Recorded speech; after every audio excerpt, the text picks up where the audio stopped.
Bacaan Alkitab 17 Agustus 2021. 1 Samuel pasal 9, Roma pasal 7, Yeremia pasal 46, dan Mazmur pasal 22. 1 Samuel pasal 9. Ada seorang dari daerah Benyamin, namanya Kish bin Abiel, bin Zeror, bin Bekorat, bin Afiah, seorang suku Benyamin, seorang yang berada. Orang ini ada anaknya, laki-laki namanya Saul, seorang muda yang elok rupanya. Tidak ada seorang pun dari antara orang Israel yang lebih elok daripadanya. Dari bahu ke atas ia lebih tinggi daripada setiap orang sebangsanya. Kish, ayah Saul itu kehilangan keledai-keledai betinanya. Sebab itu berkatalah Kish kepada Saul, anaknya, ambillah salah seorang bujang, bersiaplah dan pergilah mencari keledai-keledai itu. Lalu mereka berjalan melalui pegunungan Efraim. Juga mereka berjalan melalui tanah Salisa, tetapi tidak menemuinya. Kemudian mereka berjalan melalui tanah Sahalim, tetapi keledai-keledai itu tidak ada. Kemudian mereka berjalan melalui tanah Benyamin, tetapi tidak menemuinya. Ketika mereka sampai ke tanah Zuf, berkatalah Saul kepada bujangnya yang bersama-sama dengan dia, "Mari kita pulang, nanti ayahku tidak lagi memikirkan keledai-keledai itu, tetapi khawatir mengenai kita." Tetapi orang ini berkata kepadanya, "Tunggu, di kota ini ada seorang abdi Yahweh, seorang yang terhormat. Segala yang dikatakannya pasti terjadi. Marilah kita pergi ke sana sekarang juga. Mungkin ia dapat memberitahukan kepada kita tentang perjalanan yang kita tempuh ini." Jawab Saul kepada bujangnya itu, "Tetapi kalau kita pergi, apakah yang kita bawa kepada orang itu? Sebab roti di kantong kita telah habis dan tidak ada pemberian untuk dibawa kepada abdi Yahweh itu. Apakah yang ada pada kita?" Jawab bujang itu pula kepada Saul, "Masih ada padaku seperempat shikal perak. Itu dapat aku berikan kepada abdi Yahweh itu, maka ia akan memberitahukan kepada kita tentang perjalanan kita." Dahulu di antara orang Israel, apabila seseorang pergi menanyakan petunjuk Yahweh, ia berkata begini, "Mari kita pergi kepada pelihat, sebab nabi yang sekarang ini disebutkan dahulu pelihat." Kemudian berkatalah Saul kepada pujangnya itu, "Pikiranmu itu baik, mari kita pergi." Maka pergilah mereka ke kota, ke tempat abdi Yahweh itu. Ketika mereka naik jalan pendakian ke kota itu, mereka bertemu dengan gadis-gadis yang keluar hendak menimba air. Mereka bertanya kepada gadis-gadis itu, "Pelihat ada di sini?" Jawab gadis-gadis itu kepada mereka, "Ya ada, baru saja ia mendahului kamu. Cepat-cepatlah sekarang. Ia datang ke kota hari ini kerana ada perjamuan korban untuk orang banyak di bukit pada hari ini. Apabila kamu masuk ke kota, kamu akan segera menjumpainya sebelum ia naik ke bukit untuk makan. Sebab orang banyak tidak akan makan sebelum ia datang, kerana dialah yang memberkati korban, kemudian barulah para undangan makan. Pergilah sekarang, sebab kamu akan menjumpainya dengan segera." Maka naiklah mereka ke kota, dan ketika mereka masuk kota, Samuel yang berjalan keluar untuk naik ke bukit berpapasan dengan mereka. Tetapi Tuhan telah menyatakan kepada Samuel sehari sebelum kedatangan Saul demikian, "Besok kira-kira waktu ini aku akan menyuruh kepadamu seorang laki-laki dari tanah Benyamin. Engkau akan mengurapi dia menjadi raja atas umatku Israel, dan ia akan menyelamatkan umatku dari tangan orang Filistin. Sebab aku telah memperhatikan sengsara umatku itu, kerana teriakannya telah sampai kepadaku." Ketika Samuel melihat Saul, maka berfirmanlah Tuhan kepadanya, "Inilah orang yang kusebutkan kepadamu itu. Orang ini akan memegang tampuk pemerintahan atas umatku." Dalam pada itu Saul datang mendekati Samuel di tengah pintu gerbang dan berkata, "Maaf, di mana rumah pelihat itu?" Jawab Samuel kepada Saul, katanya, "Akulah pelihat itu. Naiklah mendahului aku ke bukit. Hari ini kamu makan bersama-sama dengan aku. Besok pagi aku membiarkan engkau pergi dan aku akan memberitahukan kepadamu segala sesuatu yang ada dalam hatimu. Adapun keledai-keledaimu yang telah hilang 3 hari lamanya sampai sekarang, janganlah engkau khawatir sebab telah diketemukan. Tetapi siapakah yang memiliki segala yang diingini orang Israel? Bukankah itu ada padamu dan pada seluruh kaum keluargamu?" Tetapi jawab Saul, "Bukankah aku seorang suku Benyamin, suku yang terkecil di Israel? Dan bukankah kaumku yang paling hina dari segala kaum suku Benyamin? Mengapa bapa berkata demikian kepadaku?" Sesudah itu Samuel mengajak Saul dan bujangnya, dibawanya ke pendopo dan diberikannya kepada mereka tempat utama di depan para undangan yang banyaknya kira-kira 30 orang. Berkatalah Samuel kepada juru masak, berikanlah sekarang bagian yang kuberikan kepadamu tadi, dengan pesan simpanlah ini dahulu. Lalu juru masak itu menghidangkan paha dan apa yang termasuk ke situ dan meletakkannya ke depan Saul. Dan Samuel berkata, lihat, yang tinggal ini diletakkan ke depanmu. Makanlah sebab telah disimpan bagimu untuk perayaan ini. Ketika aku berkata aku telah mengundang orang banyak. Demikianlah pada hari itu Saul makan bersama-sama dengan Samuel. Sesudah itu turunlah mereka dari bukit ke kota. Dan Samuel bercakap-cakap dengan Saul di atas sotoh. Mereka bangun pagi-pagi, dan ketika fajar menyingsing, Samuel memanggil Saul yang ada di atas sotoh itu. Katanya, bangunlah, aku akan mengantarkan engkau. Lalu Saul bangun dan mereka keduanya pergi keluar, yakni ia dan Samuel. Ketika mereka turun sampai ke ujung kota, berkatalah Samuel kepada Saul, katakanlah kepada bujang itu, supaya ia pergi mendahului kita. Tetapi berhentilah engkau sebentar, maka aku akan memberitahukan kepadamu firman Yahweh. Roma pasal 7. Apakah kamu tidak tahu, saudara-saudara, sebab aku berbicara kepada mereka yang mengetahui hukum, bahwa hukum berkuasa atas seseorang selama orang itu hidup?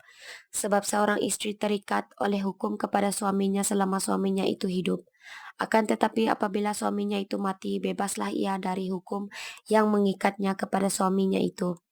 Jadi selama suaminya hidup, ia dianggap berzinah. Kalau ia menjadi istri laki-laki lain, tetapi jika suaminya telah mati, ia bebas dari hukum. Sehingga ia bukanlah berzinah kalau ia menjadi istri laki-laki lain. Sebab itu, saudara-saudaraku, kamu juga telah mati bagi hukum Taurat oleh tubuh Kristus, supaya kamu menjadi milik orang lain, yaitu milik Dia yang telah dibangkitkan dari antara orang mati, agar kita berbuah bagi Yahweh. Sebab waktu kita masih hidup di dalam daging, hawa nafsu dosa yang dirangsang oleh hukum Taurat bekerja dalam anggota-anggota tubuh kita, agar kita berbuah bagi maut. Tetapi sekarang kita telah dibebaskan dari hukum Taurat, sebab kita telah mati bagi Dia yang mengurung kita, sehingga kita sekarang melayani dalam keadaan baru menurut roh dan bukan dalam keadaan lama menurut huruf hukum Taurat. Jika demikian, apakah yang hendak kita katakan? Apakah hukum Taurat itu dosa? Sekali-kali tidak. Sebaliknya justru oleh hukum Taurat aku telah mengenal dosa. Kerana aku juga tidak tahu apa itu keinginan. Kalau hukum Taurat tidak mengatakan, jangan mengingini. Tetapi dalam perintah itu dosa mendapat kesempatan untuk membangkitkan di dalam diriku rupa-rupa keinginan. Sebab tanpa hukum Taurat dosa mati. Dahulu aku hidup tanpa hukum Taurat. Akan tetapi sesudah datang perintah itu, dosa mulai hidup. Sebaliknya aku mati, dan perintah yang seharusnya membawa kepada hidup, ternyata bagiku justru membawa kepada kematian. Sebab dalam perintah itu dosa mendapat kesempatan untuk menipu aku dan oleh perintah itu ia membunuh aku. Jadi hukum Taurat adalah kudus dan perintah itu juga adalah kudus, benar dan baik. Jika demikian, adakah yang baik itu menjadi kematian bagiku? Sekali-kali tidak, tetapi supaya nyata bahwa ia adalah dosa. Maka dosa mempergunakan yang baik untuk mendatangkan kematian bagiku, supaya oleh perintah itu dosa lebih nyata lagi keadaannya sebagai dosa. Sebab kita tahu bahwa hukum Taurat adalah rohani, tetapi aku bersifat daging, terjual di bawah kuasa dosa. Sebab apa yang aku perbuat, aku tidak tahu. Kerana bukan apa yang aku kehendaki yang aku perbuat, tetapi apa yang aku benci itulah yang aku perbuat. Jadi jika aku perbuat apa yang tidak aku kehendaki, aku menyetujui bahwa hukum Taurat itu baik. Kalau demikian bukan aku lagi yang memperbuatnya, tetapi dosa yang ada di dalam aku. Sebab aku tahu bahwa di dalam aku, yaitu di dalam aku sebagai manusia, tidak ada sesuatu yang baik. Sebab kehendak memang ada di dalam aku, tetapi bukan hal berbuat apa yang baik. Sebab bukan apa yang aku kehendaki yaitu yang baik yang aku perbuat, melainkan apa yang tidak aku kehendaki yaitu yang jahat yang aku perbuat. Jadi jika aku berbuat apa yang tidak aku kehendaki, maka bukan lagi aku yang memperbuatnya, tetapi dosa yang diam di dalam aku. Demikianlah aku dapati hukum ini, jika aku menghendaki perbuat apa yang baik, yang jahat itu ada padaku, sebab di dalam batinku aku suka akan hukum Yahweh. Tetapi di dalam anggota-anggota tubuhku, aku melihat hukum lain yang berjuang melawan hukum akal budiku dan membuat aku menjadi tawanan hukum dosa yang ada di dalam anggota-anggota tubuhku. Aku manusia celaka. Siapakah yang akan melepaskan aku dari tubuh maut ini? Syukur kepada Yahweh oleh Yesus Kristus Tuhan kita. Jadi dengan akal budiku aku melayani hukum Yahweh, tetapi dengan tubuh insaniku aku melayani hukum dosa. Yeremia pasal 46. Firman Tuhan yang datang kepada Nabi Yeremia tentang bangsa-bangsa mengenai Mesir terhadap tentara Fir'aun, Neko Raja Mesir yang berkemah di tepi sungai Efrat dekat Karkemis dan yang dipukul kalah oleh Nebukadnezar Raja Babel dalam tahun yang keempat pemerintahan Yoyakim bin Yosia, Raja Yahuda. Siapkanlah perisai besar dan perisai kecil dan majulah untuk bertempur. Pasanglah kuda dan naiklah, hai pengendara-pengendara. Ambillah tempatmu dengan memakai ketopong, tajamkanlah tombakmu, pakailah baju zirahmu.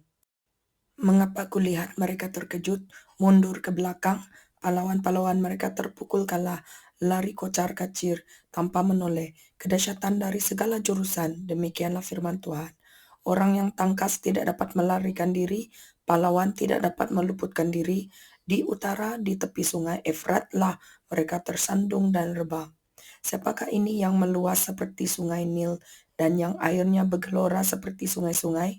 Itulah Mesir yang meluas seperti sungai Nil dan yang airnya bergelora seperti sungai-sungai. Ia berkata, aku mau meluas menutupi bumi, membinasakan kota dan penduduknya. Majulah, hai kuda-kuda, melajulah, hai kereta-kereta, majulah berperang, hai pahlawan-pahlawan, hai kamu orang Ethiopia dan orang Put yang memegang perisai, dan orang Lydia yang membentur busur. Hari itu ialah hari Tuhan Yahweh semesta alam, hari pembalasan untuk melakukan pembalasan kepada para lawannya. Pedang akan makan sampai kenyang dan akan puas minum darah mereka. Sebab Tuhan Yahweh semesta alam mengadakan korban penyembelihan di tanah utara dekat sungai Efrat. Pergilah ke Gilead, mengambil balsam, hai anak darah putri Mesir. Sia-sia engkau memakai banyak obat, kesembuhan tidak akan kau dapat. Bangsa-bangsa telah mendengar tentang celamu, bumi telah penuh dengan teriakmu, sebab pahlawan yang satu tersandung kepada pahlawan yang lain, keduanya rebah bersama-sama. Firman yang disampaikan Tuhan kepada Nabi Yeremia tentang datangnya Nebukadnezar, Raja Babel untuk memukul kalah tanah Mesir. Beritahukanlah di Mesir, dan kabarkanlah di Migdol, kabarkanlah di Memphis, dan di Tahpanhes. Katakanlah, ambillah tempat dan bersiaplah, sebab sekitarmu habis dimakan pedang. Mengapa Apis melarikan diri? Tidakkah sanggup sapi jantanmu bertahan? Sungguh, Tuhan telah menundukkan dia. Banyak daripadamu yang tersandung dan rebah. Mereka berkata seorang kepada yang lain, marilah kita pulang kepada bangsa kita, ke negeri kelahiran kita, untuk mengelakkan pedang yang merajalela ini. Sebutlah nama Fir'aun, Raja Mesir, tukang ribut yang membiarkan kesempatan berlalu. Demi aku yang hidup, demikianlah firman Raja yang namanya Tuhan semesta alam. Ia akan datang seperti gunung Tabor yang menjulang di antara gunung-gunung lain, seperti gunung Karmel yang menganjur ke laut. Siapkanlah bagimu barang-barang untuk perjalananmu ke pembuangan, hai putri Mesir yang sudah lama menetap, sebab Memphis akan menjadi sunyi sepi, dijadikan reruntuhan yang tidak berpenduduk lagi. Mesir adalah lembu muda yang elok, tetapi seekor pikat dari utara mendatangi dia. Juga prajurit-prajurit upahan yang ada padanya adalah seperti anak-anak lembu tambun. Mereka pun berbalik dan melarikan diri bersama-sama. Mereka tidak dapat bertahan sebab hari bencana mereka menimpa mereka, yakni waktu penghukuman mereka. Suaranya seperti ular yang mendesis apabila mereka berjalan maju dengan bertentera, mereka mendatangi dia dengan membawa kapak seperti orang-orang penebang pohon. Mereka menebang hutannya, demikianlah firman Tuhan. Sekalipun itu tidak dapat dimasuki sebab lebih banyak mereka daripada belalang, tidak terbilang jumlahnya. Putri Mesir menjadi malu diserahkan ke dalam tangan bangsa dari utara. Tuhan semesta alam Yahweh Israel berfirman, sesungguhnya aku mendatangkan hukuman atas dewa Amon dari Tebe, atas Fir'aun beserta Mesir, dewa-dewanya dan raja-rajanya yakni atas Firaun beserta orang-orang yang percaya kepadanya. Aku akan menyerahkan mereka ke dalam tangan orang-orang yang berusaha menyabut nyawa mereka, yakni ke dalam tangan Nebukadnezar Raja Babel dan para pegawainya. Tetapi sesudahnya negeri itu akan didiami seperti dalam zaman purbakala, demikianlah firman Tuhan. Maka engkau janganlah takut, hai hambaku Yakub, janganlah gentar, hai Israel, sebab sesungguhnya aku menyelamatkan engkau dari tempat jauh dan keturunanmu dari negeri pembuangan mereka. Yakub akan kembali dan hidup tenang dan aman dengan tidak ada yang mengejutkan. Maka engkau janganlah takut, hai hambaku Yakub, demikianlah firman Tuhan, sebab aku menyertai engkau. Segala bangsa yang keantaranya engkau kucerai-beraikan akan kuhabiskan, tetapi engkau ini tidak akan kuhabiskan. Aku akan mengajar engkau menurut hukum, tetapi aku sama sekali tidak memandang engkau tak bersalah. Mazmur pasal 22. Untuk pemimpin biduan menurut lagu Rusa di Kala Fajar, Mazmur Daud. Yahweku, Yahweku, mengapa engkau meninggalkan aku? Aku berseru tetapi engkau tetap jauh dan tidak menolong aku. Yahweku, aku berseru-seru pada waktu siang, tetapi engkau tidak menjawab, dan pada waktu malam, tetapi tidak juga aku tenang. Padahal engkaulah yang kudus, yang bersemayam di atas puji-pujian orang Israel. Kepadamu nenek moyang kami mereka percaya dan engkau meluputkan mereka. Kepadamu mereka berseru-seru dan mereka terluput. Kepadamu mereka percaya dan mereka tidak mendapat malu. Tetapi aku ini ulat dan bukan orang, celah bagi manusia, dihina oleh orang banyak.